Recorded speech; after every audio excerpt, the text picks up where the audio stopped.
Ladies and gentlemen, I am happy that I'm gonna say it like I've thought about it. Oh shit, it's my 5-year anniversary. But we're going it's the 5th year anniversary of the Break It Down with Brian H. Keep It at 100 podcast. And when you have an anniversary of this magnitude, you have to bring on one of the best hosts, one of the best content creators, one of the best brilliant minds in the wrestling business, the one and only Mr. Gerard Bonner. I'm so excited.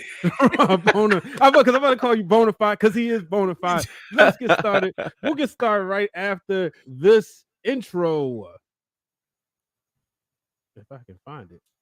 Oh, there it is. No, baby, that's for somebody else. We're just going to keep you right where you're at right now. It doesn't matter what you think. The Wrestling Wrealm presents Break It Down with Brian H. Let's do this the right way. Hello, ladies and gentlemen. Welcome to this episode of Break It Down with Brian H. Keeping it 100. I am Brian H. Waters, and today I am joined by Gerard Bonner. Gerard, how you feeling today? Man, I am fantastic. How are you, Brian? I'm good. I'm excited. I'm hyped off coffee. It's WrestleMania season. We're going to talk WrestleMania 18. It's one of my favorites, so I'm excited today. Yeah, I'm pumped, and congratulations on 5 years. I don't think people understand how difficult it is to create content in a space like pro wrestling where there's no off season. Mm-hmm. You always have things happening, and so you always have to create content and do great things. So congratulations. This is awesome. Yeah, I appreciate it, man. As I tell people to make sure y'all following Wrestling Wrealm on Twitter. Make sure you follow me at Brian H. Waters. Make sure you follow Gerard at Bonafide. It's right there on your screens.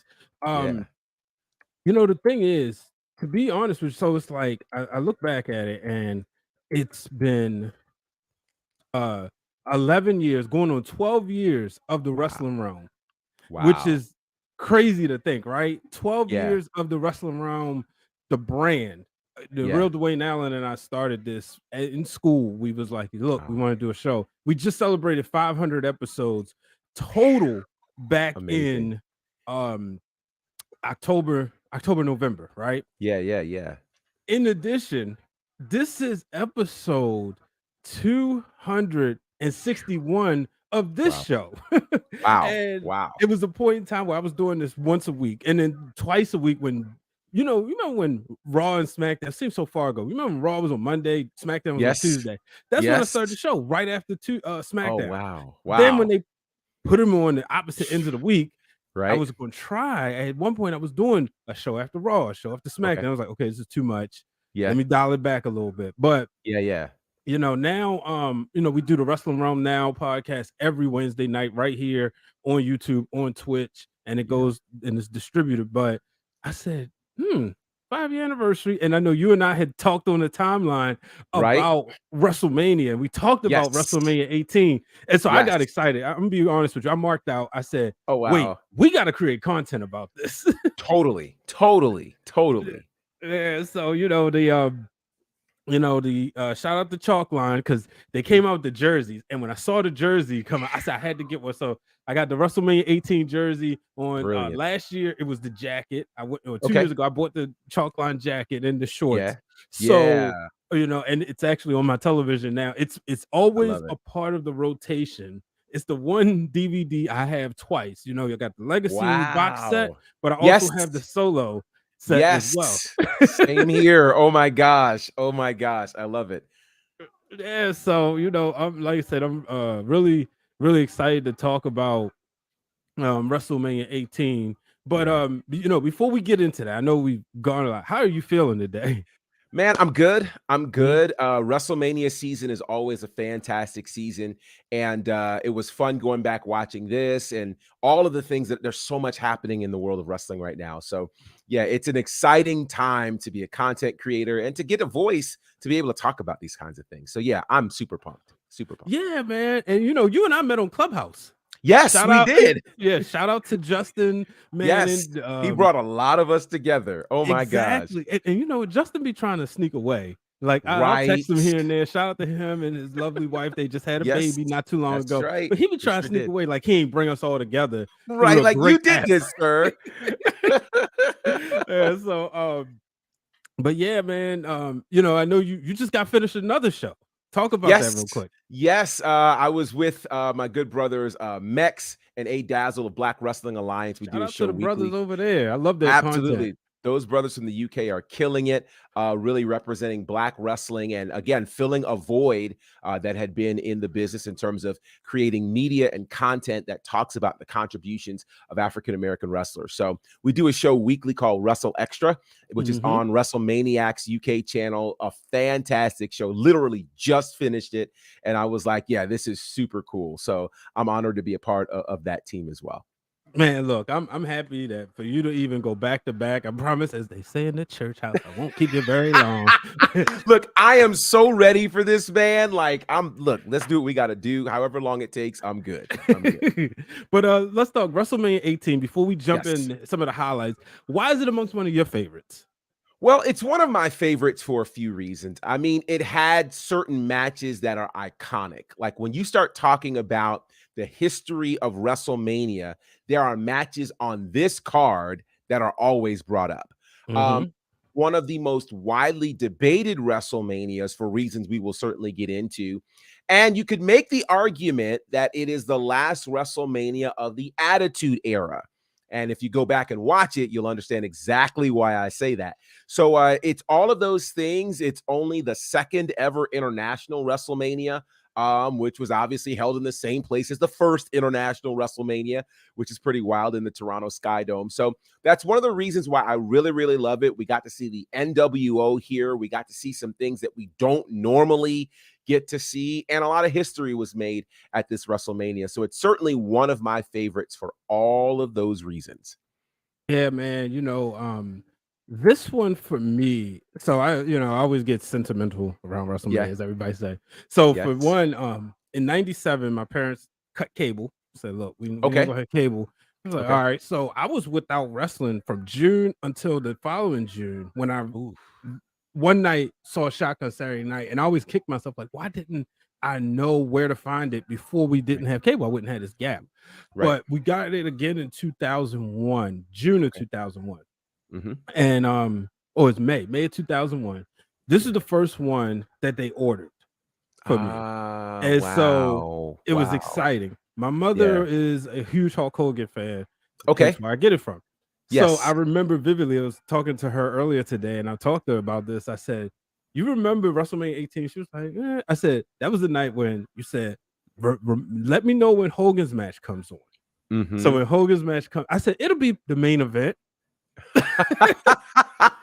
Right. And I remember, I think, what was I, like 15 or 16? I remember there was still daylight outside, and they said, "Wrestling's past, wrestling's future." Wait a minute. Okay. Nah, the match about to happen now. Right. And at this time, I didn't try to analyze wrestling. By this time, I do understand it's predetermined, but I wasn't trying to like, was they supposed to do this? Was they supposed to do? I wasn't into that, but I knew like match placement. So, and I was surprised, but I know like everybody loves 17, right? Yeah. But I particularly loved this one. Yeah. And I also really enjoyed it for the fact that we were able to get a lot of, like you said, a lot of great matches that we'll get into the aesthetics of it, right? When you look at like inside the Sky Dome, the concert, the music. So like this is that particular era of WrestleMania where we're getting live concerts, you know, and let's jump into, you talked about the final one of the Attitude Era, which, I would definitely say is accurate. I know a lot of people would say like, well, the Attitude Era ended at WrestleMania 17, but there was a lot of attitude that still happened after that. And whole lot. You look at WrestleMania 19, even though it was like everything was coming together. So I would definitely say that was the first one of the Ruthless Aggression Era. You know? Right. Totally. Definitely the last one of the Attitude Era and again, if you go back and watch, you'll tell from the commentary, you'll tell from the things that actually happened. Like, for instance, small things like starting the show with a concert. Yeah. If you look at WrestleMania these days, and even, last night on Raw, they were announcing who's going to perform America the Beautiful.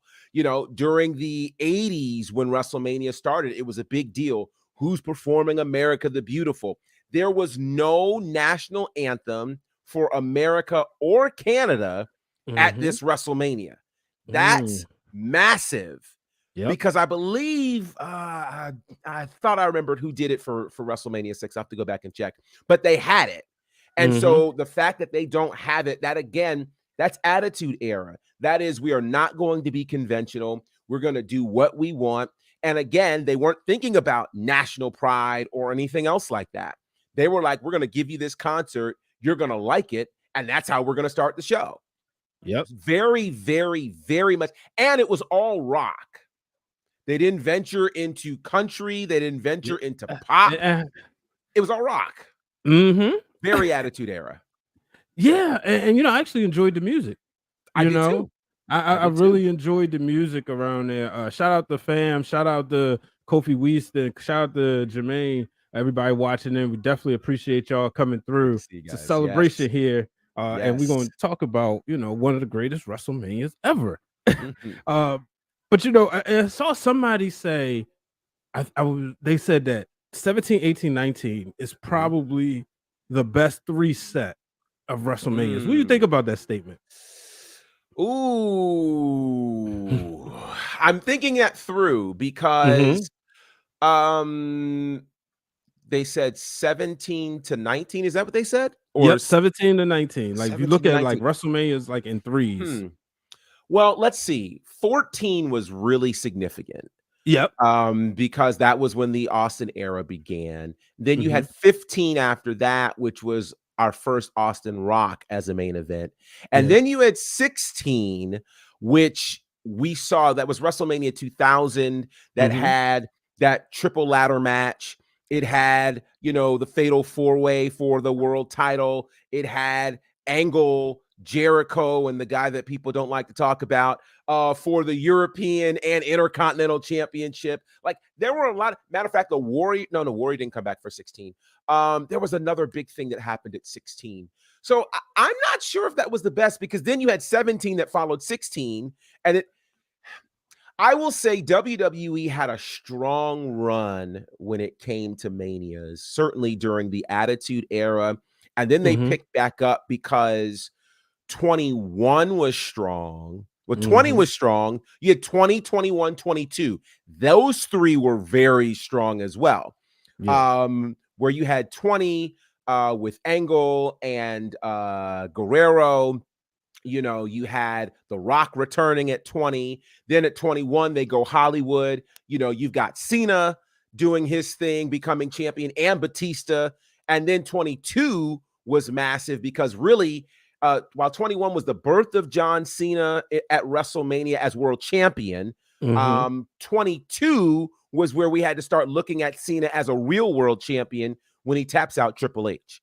And we're like, wait, hold on. But Shawn Michaels was back at 22 in that ladder match against Vince. Rey Mysterio wins the world title. Like, so that's hard. They've had some, I got to think that through. That's I would say it's definitely up there in the 3s. It's up there. I won't say it's the top one yet because I think they've got some rivals, but it's up there. Okay. For me, it's 16 or 2000, one match messed everything up for me personally. And that's the main event. The main event. Okay. It's just really, I felt that was the night it was supposed to be The Rock. You know what I mean? Okay. Where the moment of backlash, it happened. It was great, but he was supposed to walk out as champion that night. That was the first night the fans didn't go home happy. I got you. 22, I learned to appreciate it later. At the time, it was like, okay. But for all the reasons you just broke it down, it made me appreciate it more later, but so it's always fun to like look at these things and look at them in groups of 3s. Yes. Very interesting. I think when we look at it for the women, 30, I think we're on to something between 37 and 39. Agreed. You know what I mean? Agreed. As much as like they had their role in 36, don't get me wrong, but it's going to be kind of like forgotten a little bit, where, and you could probably say 32, 33, 34, because 32 was obviously the match that became the women's title. 33, Right. Naomi getting her big moment in her hometown. That's a huge thing, especially for a black woman to get her moment. And then 33, 34, Charlotte and Asuka. You know what I mean? That's the match of the night. Sure. Yeah. And then, of course, the argument of 35, where they main evented finally. And so, yeah, that's interesting. 36 is probably, to your point, for the women, the one most will forget, obviously, because of the pandemic and things like that. But the matches themselves, most don't remember. But when we get to 37, 38, we're now talking the rise of Bianca Belair, which will likely continue in 39. We'll talk about that another time. But I think, to your point, yeah, we're on to something for the women there with 37 forward. But yeah, let's jump into this, man. The main event that I think was the main event, I think you think should have been the main event maybe as well. Hulk Hogan versus The Rock. An incredible match. It's the match that I tell everybody you have to watch it with the sound on. Toronto played just as much of a role in that night as the guys in the ring. When you saw this match, what was your thoughts? So I remember when I first watched this match, and I was amazed when the very first time I watched it live. It was just like unbelievable, and it always stuck out to me because it's really the night, and I have to really think this through. I believe this is accurate though. It's the first night in WrestleMania history where the crowd hijacked the match. Because prior to that, the crowds just kind of went along with whatever they were supposed to go along with. We get to this match, and what was crazy is earlier in the night, Rock does this fire promo. Like, when you go back and watch it, it's like, this is why we like The Rock. He was in his bag during all of this. And I mean, he had this killer promo. He tells, Jonathan to get down and say his prayers. And, Jonathan's like, Coachman's like, well, what up, G? And like Rock is like, what are you doing? Like, you don't do that. It was a great promo, and the fans were completely behind him. Nobody saw it coming when Hogan would come out that the fans would completely cheer for him. Nobody saw that coming. And so the fans hijacked it to the point where the commentators weren't sure of what to say, to the point where you literally see Hogan and Rock having to switch in their head. Hogan's trying to do all of these bad guy moves, and the people are cheering him. And now you see the facial expression for The Rock change to where he goes from, okay, I'm the people's guy, to doing antagonistic kinds of things, like, spitting on the belt and whipping him with the belt. And even the move of the sharpshooter in Toronto on Hogan. Like, I was amazed at their ability to swap that fast in the moment, completely unplanned. And the fans stayed with Hogan until Rock does this nip up at the end and signals for the rock bottom or for the people's elbow rather, and people all of a sudden switch. I'm like, how is this happening right now? Like it was one of the most incredible moments. And again, if you watch it with the sound off, it just seems like an average match. Watch it with the sound off, you realize this is incredible. And your mom loves Hogan, and you love Hogan too. And I know Hogan's had been very, very controversial in the last few years. But as they were showing the lead up to this, and Hogan's doing this promo saying, I'm the reason you guys are here. I'm the reason there's a Mania. You go back to 2002, you can't argue with anything he was saying because he was 100% right. Absolutely. And that was the thing when I saw this, and I'm watching it as a teenager. I'm rooting for Hogan. Yeah, Hogan was my guy. Like, my favorites, Hogan at the time, Hogan, Bret, Rock was number 2. So it was like, I don't lose if Rock wins, but but when I saw like everybody change, I was like, wow. And then when I read in Hulk Hogan's book, he talked about how him and Rock was going over the match, and Rocky Johnson told Rock, like, Dwayne, listen to Terry. He can take you places. And then he said during the match, there was a moment, he's like, man, they're cheering. He said, just follow me, brother. And they went on through everything. And I thought it was great that Hogan did the honors. We always hear about Hogan don't do business and he don't do the honors for nobody. He did the honors for The Rock that night. And I'm glad we talked about this in the pre-production group meeting. You talked about how Hogan was, billed as the past and Rock billed as the future, and The Rock was gone. Right. Do you think if WWE knew like 100% that The Rock was going to be gone, you think we still get this match? You think it's billed differently? How do you think things go? I think we still get the match because it's a dream match, but I also think they frame it differently. Okay. I think it's icon versus icon, but they don't bill it as the past versus the future because literally less than 6 months after that, Rock loses the WWE title to Brock Lesnar and he's off to Hollywood. Yeah. And you're sitting there going, wait, this was the guy that you said was the future and he's gone. I mean, gone. And so I think they would build this differently. Because after Rock leaves, we're now looking to see who is the future of WWE at this point. It's not Hogan. It's not Rock. We're not sure if it's Brock. We're not sure if it's Batista. Is it really Cena? Who is it?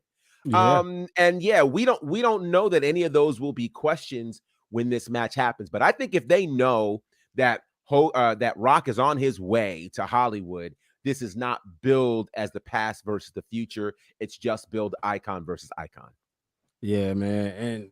And you can't argue, a phenomenal match. Sure. I can't imagine anybody who watches the show hasn't watched it. But if you haven't watched it recently, go back and check it out. But let's get to the main event on paper, which was Chris Jericho defending the WWE Undisputed Championship versus Triple H. And in this story, you have Stephanie McMahon, who at the time, her and Triple H was kind of going through like a divorce annulment gimmick. And she decided to go with Jericho, the guy who made a living, his first part of his WWE career, insulting her. So then they have this unholy alliance to go against Triple H. And I know Jericho's been vocal about, feeling, kind of like cast aside, and this match would, it didn't hit, right? When you look at it, what did you think of the match? Do you think because it was at the end of the card and the crowd was tired that we didn't appreciate the match, or do you think the match was just meh? No, I totally think that the crowd was spent after Rock versus Hogan. I mean, they put everything they had into it. And it's interesting because you would think that WWE would have learned their lesson from this WrestleMania, that, okay, let's really figure out what we think the real main event should be and not be locked into it being the world title match. Because they ran into the same problem at 25, with Taker and Shawn Michaels, who they took, and all of a sudden now you're trying to have a title match after that, Orton and Triple H, and it's like, so I think if you move these matches around and you put Jericho and Triple H in the same spot that Rock and Hogan were, I think we get a much different buy-in from the crowd for this particular match, because they did their best to tell a story here. And I mean, there was some pretty interesting things that happened then that wouldn't happen now, hence me saying it's the last of the Attitude Era. We would never see Triple H put his hands on a woman at a WrestleMania, no less. And a whole pedigree and all of that type of stuff. Like, it was wild. They were wilding for sure.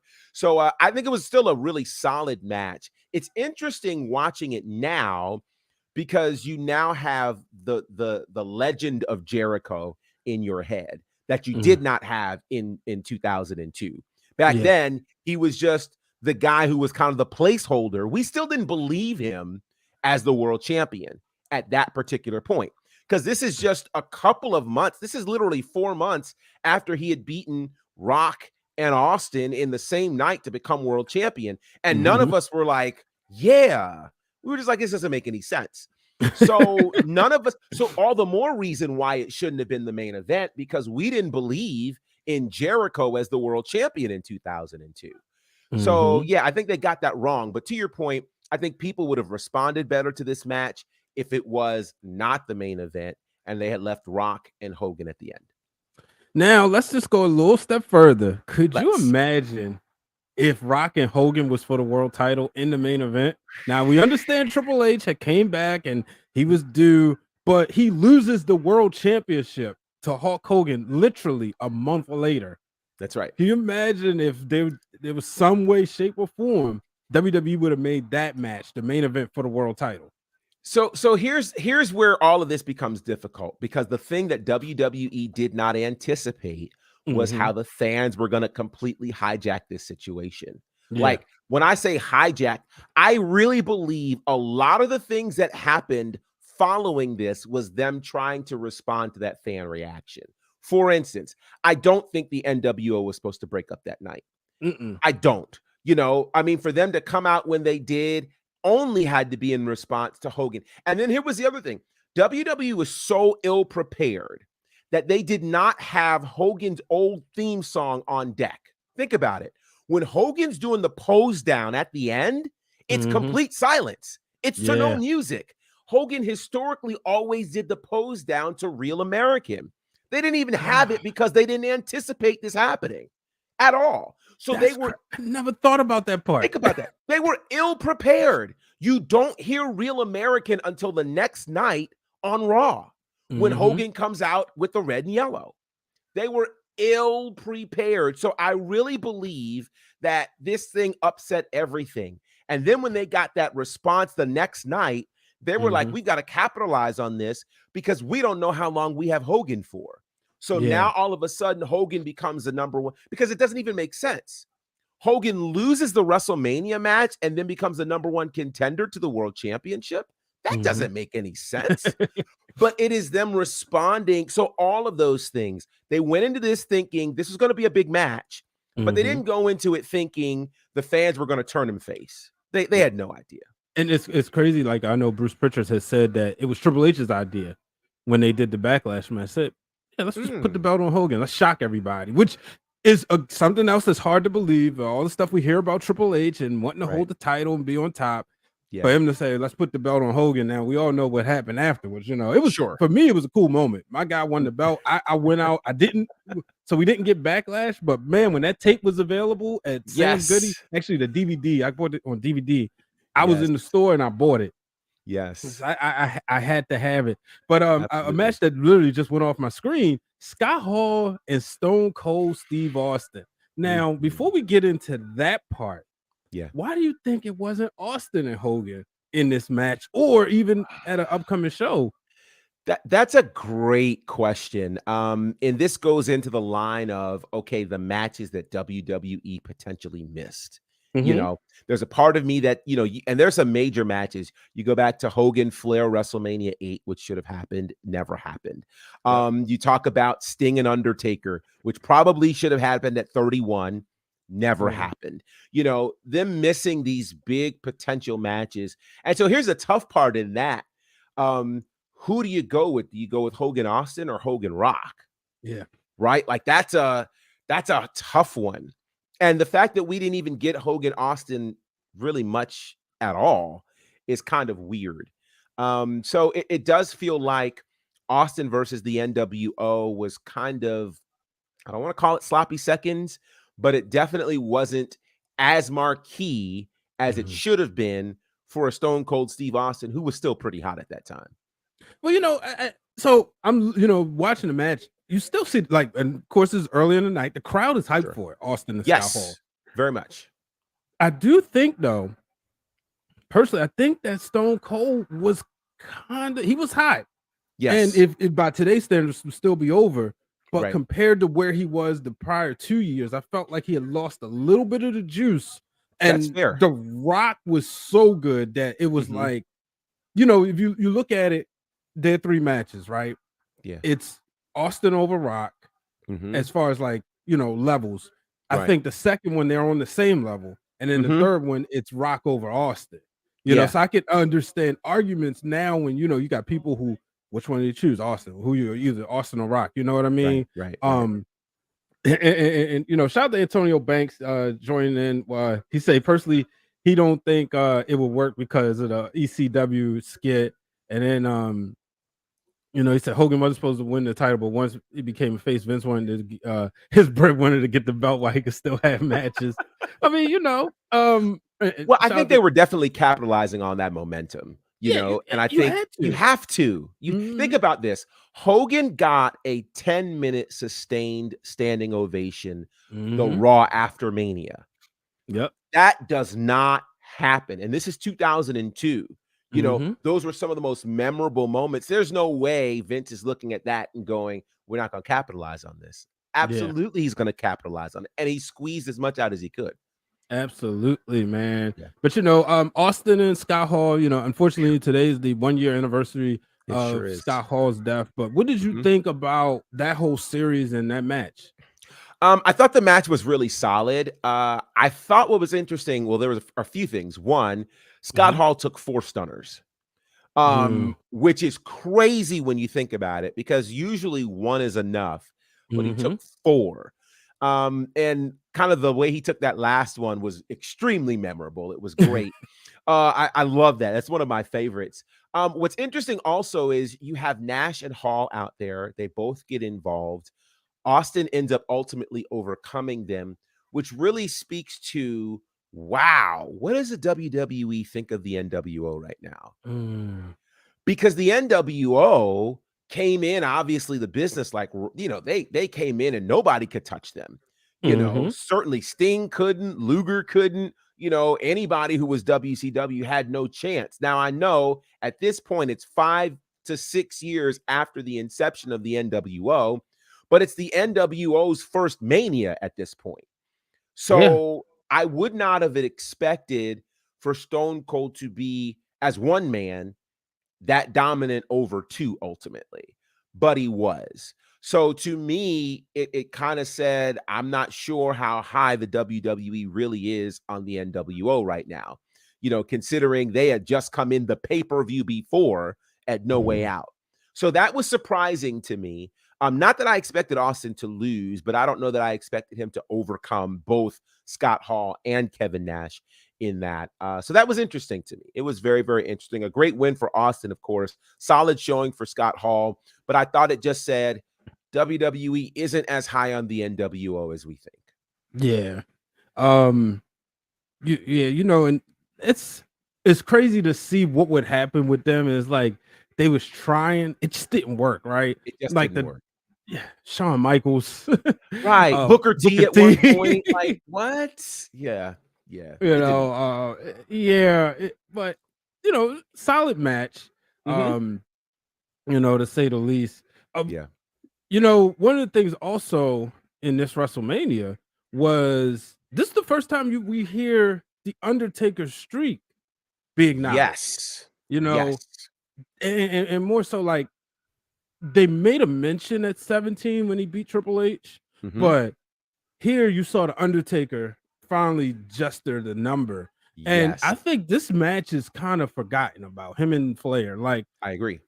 Ric Flair wasn't like what he was obviously in the 80s and 90s, but he wasn't what he would later become, and I thought he was solid in this match. I'm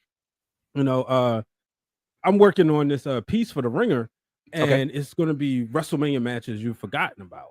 And this is one of the matches I included because you look at this card that you don't think about, wait, Undertaker and Ric Flair, like the magnitude of these two guys. And I remember up until AEW, this is the last time Arn Anderson had hit the spine buster.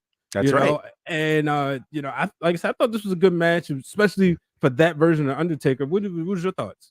Yeah, I totally agree. It was fun watching this back because one of my first thoughts was this was one of the best showings of Ric Flair post WCW.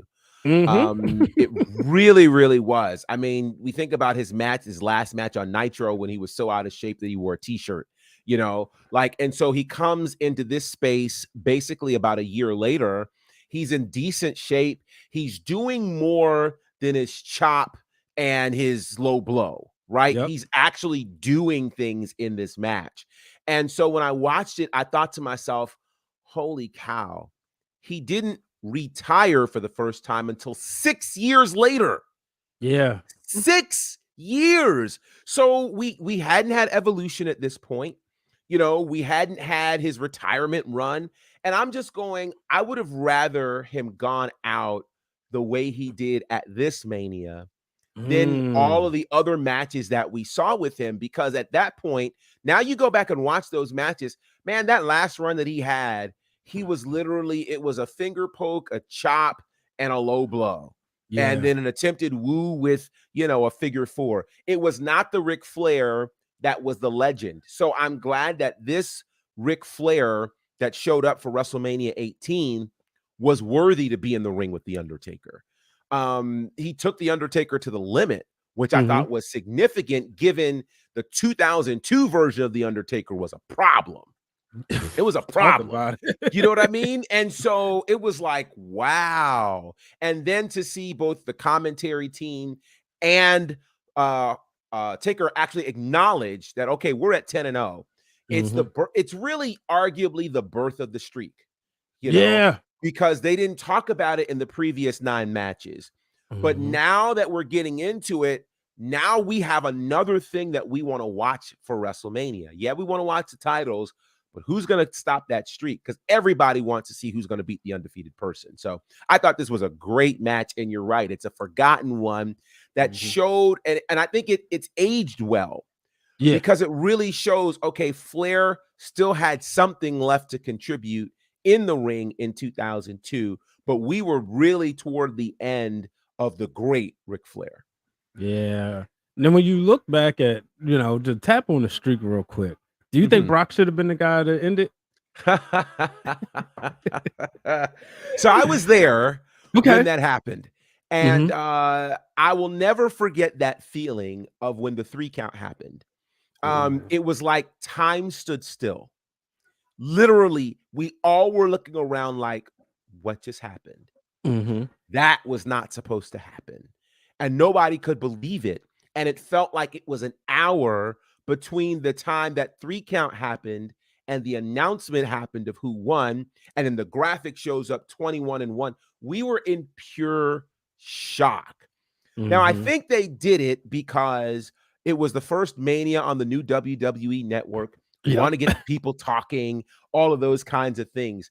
Did Brock Lesnar need it? No, because he already came in as a megastar when he came back in 2012.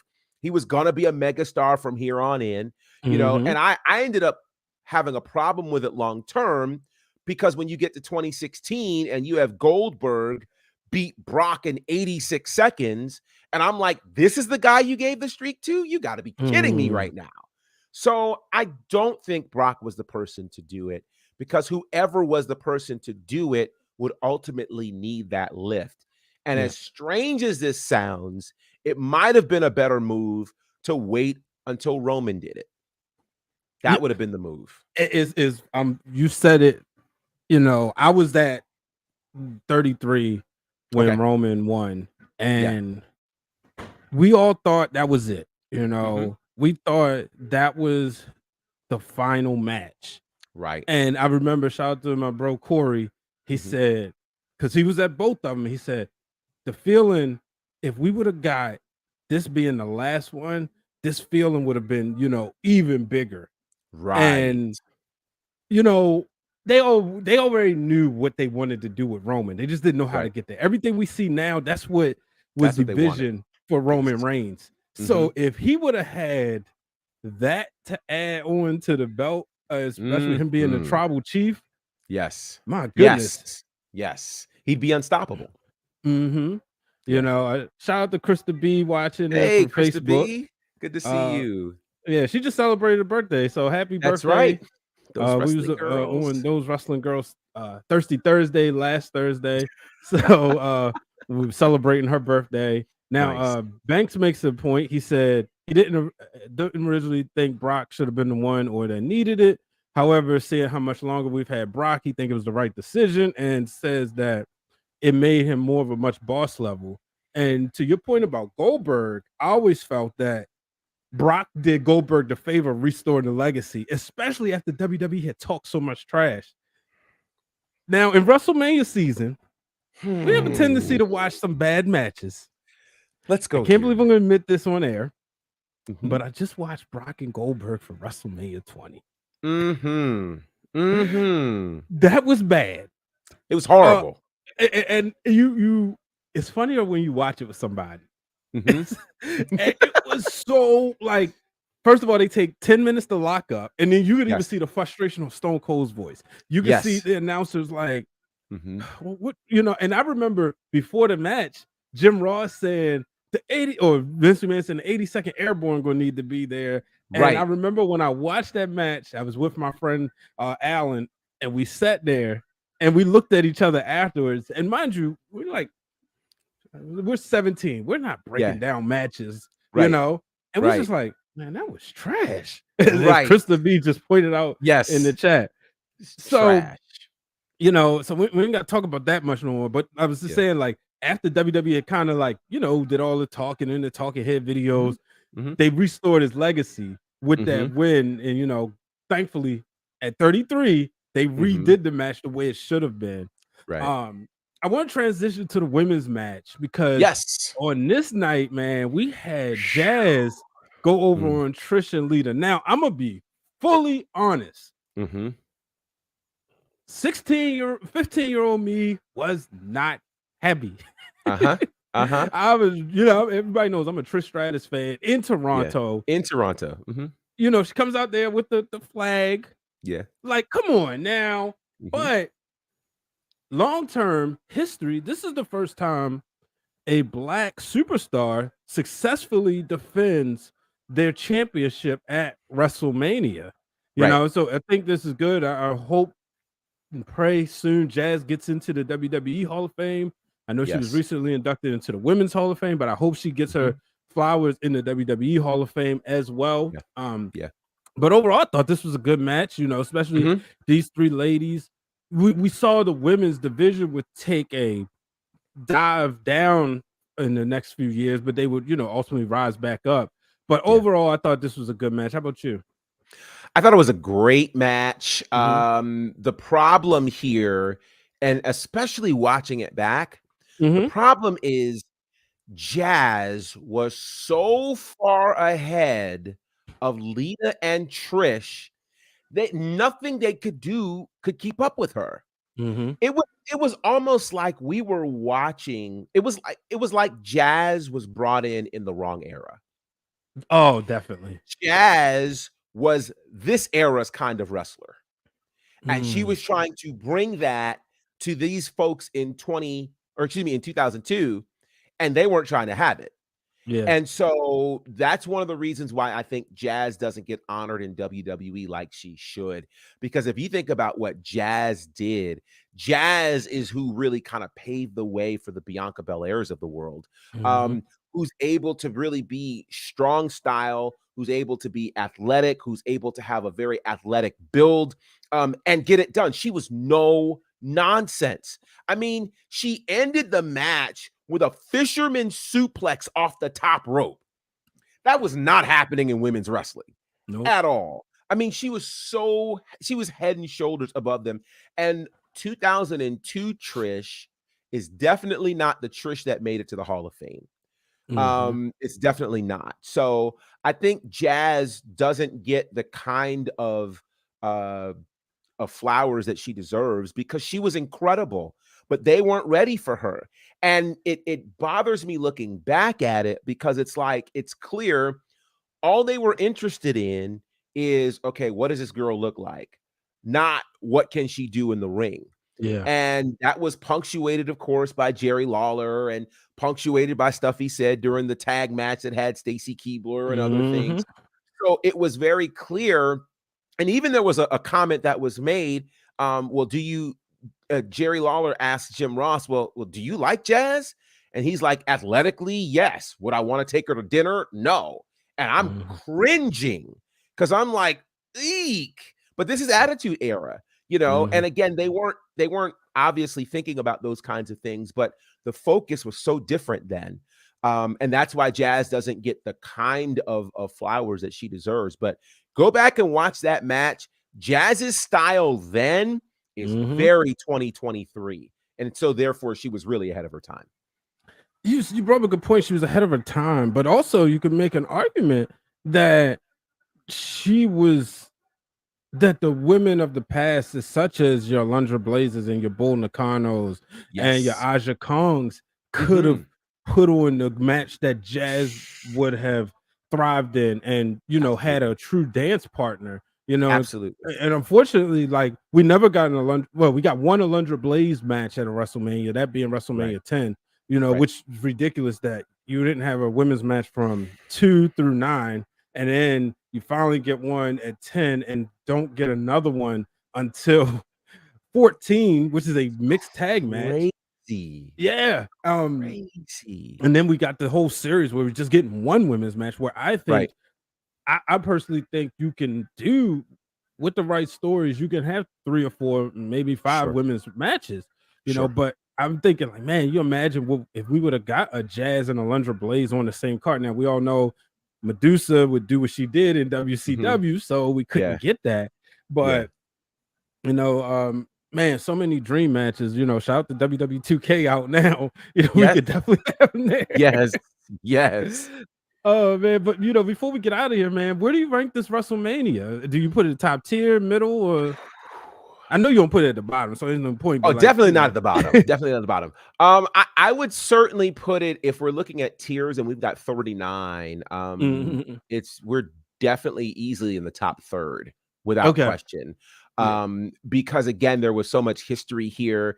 If people are going back and watching this, they're seeing the embryonic stage of the 24/7 championship with the hardcore title, which literally changed hands like 5 times that night. It was crazy. And the ways that it happened were so creative, I mean, I think this particular WrestleMania aged well, from starting with RVD and William Regal, which, thinking about that, that's like, whoa, that actually happened.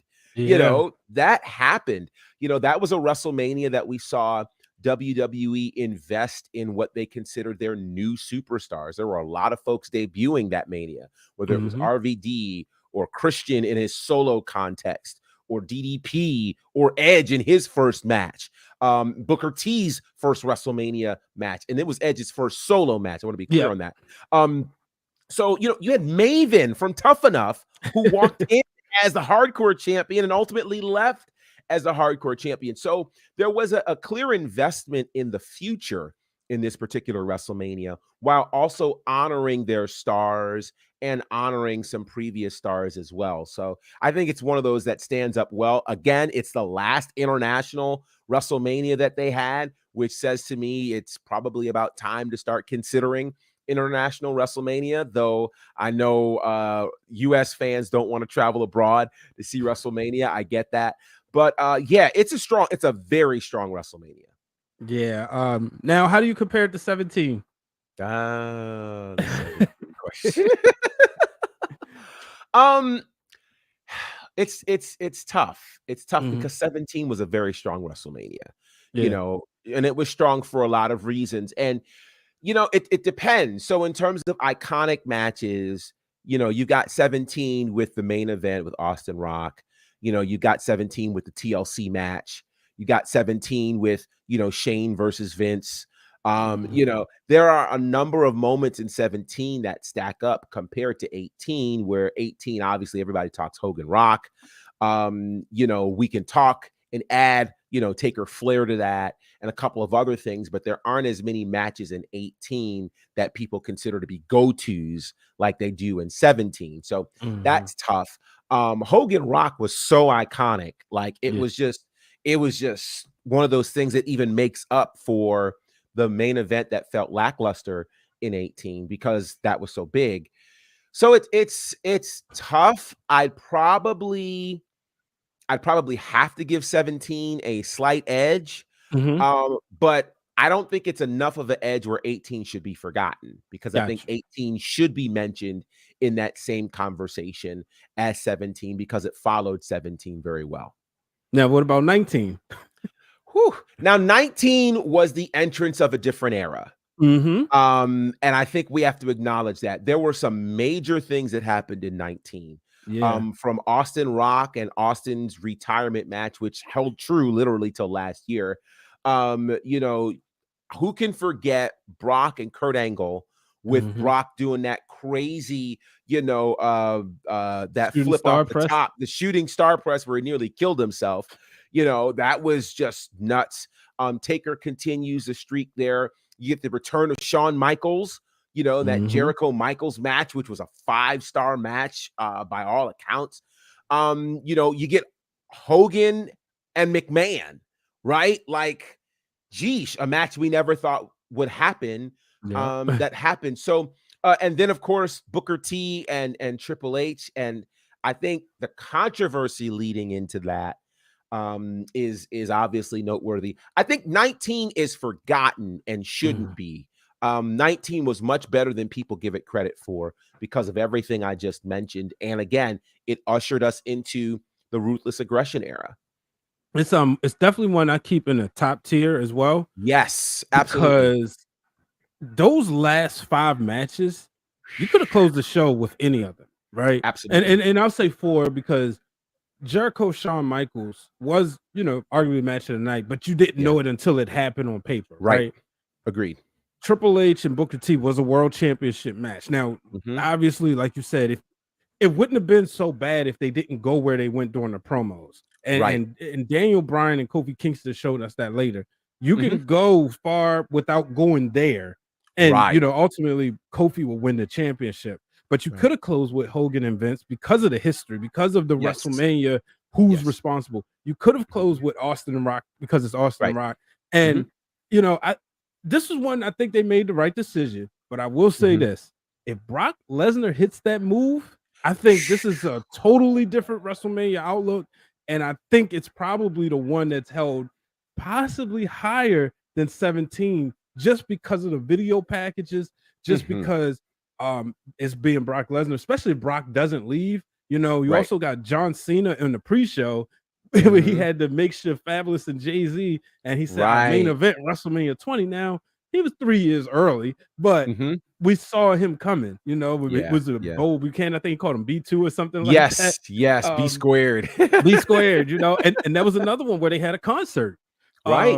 In Seattle, and you know, Safeco Field was still brand new at the time. I think it might have been less than 4 years old. So that's right. You know, and it just goes to show you that era where they had those 3 stadium shows, and then you see where business started to go down a little bit, where they kind of went to Madison Square Garden, then to Chicago, but then they went back to stadiums and wouldn't leave.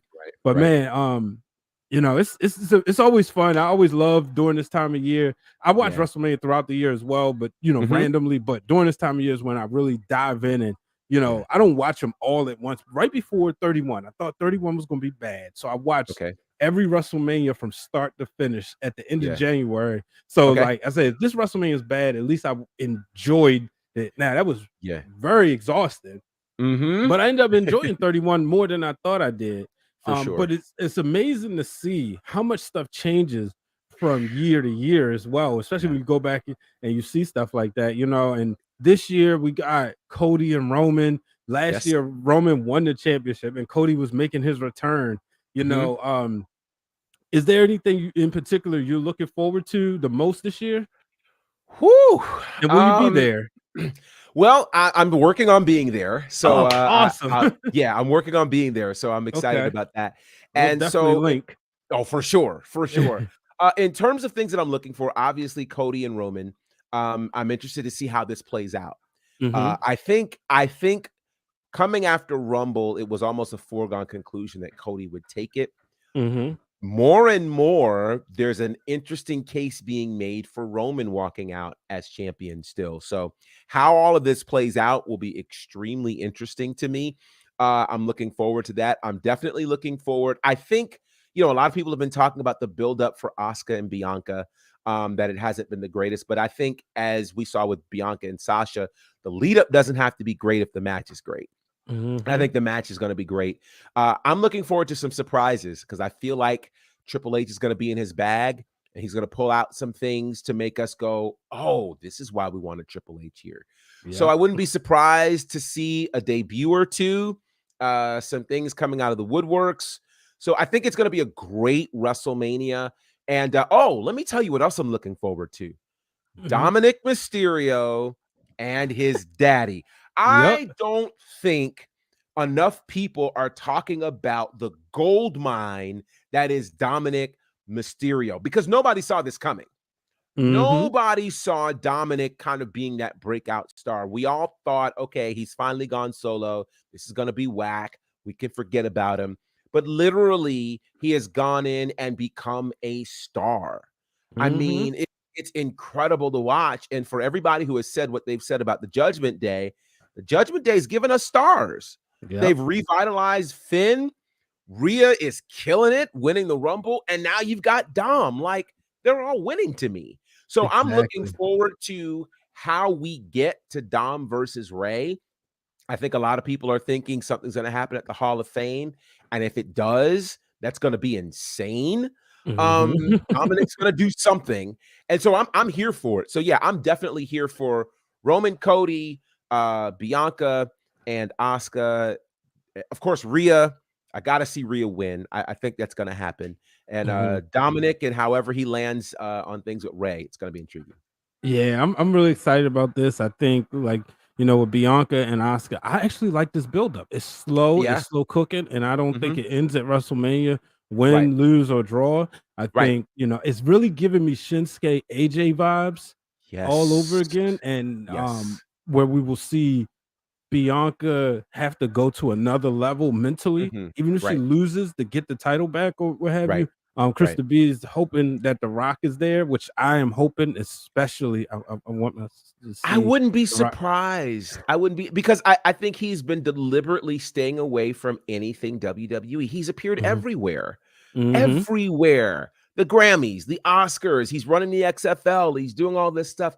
It would not surprise me to see him randomly show up as the super quiet surprise. And you said it something key, Triple H. We saw what he did at SummerSlam with not as much time to prepare. Right. So can you just imagine with WrestleMania season? He said it, told us at the presser at Royal Rumble. He said the pressure's on. He knows that. So we're going to find out, man. But man. Oh, go ahead. I was going to say, the whole wrestling world's going to be there. So you never know who he's. And this is the thing.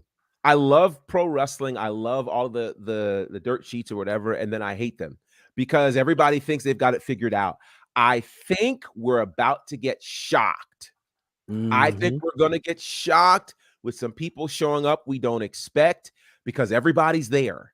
So it's not going to be hard to get Triple H's hands on somebody. He's probably working out a deal we don't know about, and something big is going to happen. I really believe that. Absolutely. I'm here for it. This is the time. Normally, if the day job calls for me to do I got to be in tune, but normally I'm unplugged from all the dirt sheets and I'm like, but I'm kind of like, trying to avoid certain things. But it's going to be fun, man. But let the people know where they can find you. Absolutely. You can find me on the socials at Bonnerfied on all of the platforms. You can check me out doing commentary for Southern Honor Wrestling on IWTV. I'm doing commentary for Battle Slam as well. You can check that out on Fight TV. Also with the Nightmare Factory, doing commentary for their student showcases. That's on YouTube as well. You can also catch me on WWT Live with Women's Wrestling Talk every Monday, Wednesday, and Friday, 6 p.m. Eastern. It's a live show. It's fantastic. Then, of course, Wrestle Extra on Tuesdays. I guess it's now 2:30 p.m. Eastern, 6:30 p.m. British Standard Time. And you can check out my podcast, The Faction, at The Faction Show on Instagram, Facebook, and Twitter. And then you can check out the gear as well, ProWrestlingTees.com/Bonnerfied. Man, you are indeed busy. There's a lot going on. I'm like, oh my gosh. Jeez. Yeah, I love it, man. Gerard, thank you so much for coming through. I appreciate it. Ladies and gentlemen, thank y'all for rocking with me these past 5 years on Break It Down with Brian H. Thanks for rocking with the Wrestling Wrealm for the past going on 12 years. And make sure Amazing. y'all check out the merch store, www.wrestlingwrealm.com. And remember, if you're going to WrestleMania, save $20 off your purchase of your tickets, $50 or more. So you can save $20 by using the promo code Wrestling Wrealm on SeatGeek for your first purchases only. Tune in tomorrow night, 10:30 p.m. Eastern Time for the Wrestling Wrealm Now podcast. So long, everybody. The creative process seems to be the Do this one.